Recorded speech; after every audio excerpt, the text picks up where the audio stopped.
Hi everyone, Warren Crank here. We're at the wonderful Otto's in Townsville, and I'm here with my good mate Aaron Mealing to talk a little bit about unofficial chaplaincy. So first thing I'll do is I'll get Aaron to introduce himself. Yeah, as Warren said, my name's Aaron. That's a good start.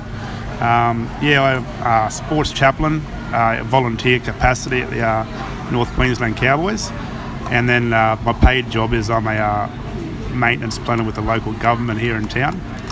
And pretty interesting, diverse roles we got between both them jobs. As you can understand, the sports chaplaincy is very full-on people sort of role, and then at the same time with the council, it's a hands-on sort of assets repairs role. Okay, so he has an official chaplaincy role, but also an unofficial chaplain one at work. And I'd like Aaron just to explore with us some of the correlations really between what he does in an official chaplain capacity and an unofficial chaplain capacity. I think there's a lot of crossover, and I'll get him to talk about one or two things that he's found that work in both contexts.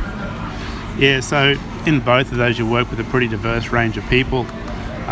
Some of the stuff I find in between both the sort of roles is as soon as you become workmates with people, you sort of take on an ear, I suppose you'd call it, to life's problems, whether you know it or not.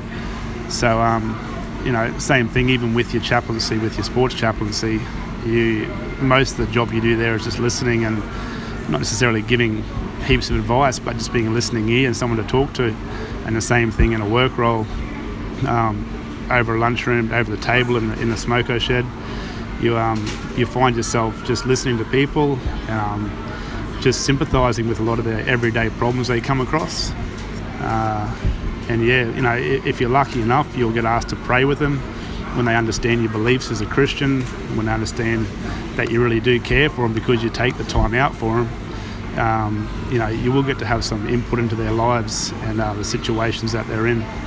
And also, you find yourself, actually meeting physical requirements too.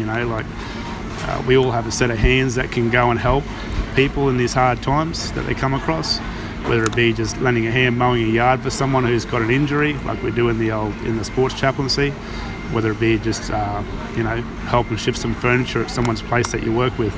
And it's those kind of little things that we do that just shows the love of Christ, gives us the ends to be able to really speak into their lives. So that's great. Really, Aaron, talking about the gentle task really of being able to listen to people's problems. We don't have to solve everyone's problems, but it's always powerful when people feel like someone cares enough to listen. But also Aaron's talking about finding practical ways to actually support people, and that really is part of unofficial chaplaincy, that we're not just looking for spiritual opportunities, although ultimately that's a goal, but we are also seeking every opportunity we can to actually help people and meet some need. So there's some insights from Aaron, who's a chaplain for a football club, but also exercises an unofficial chaplain role in his workplace. Thanks for listening,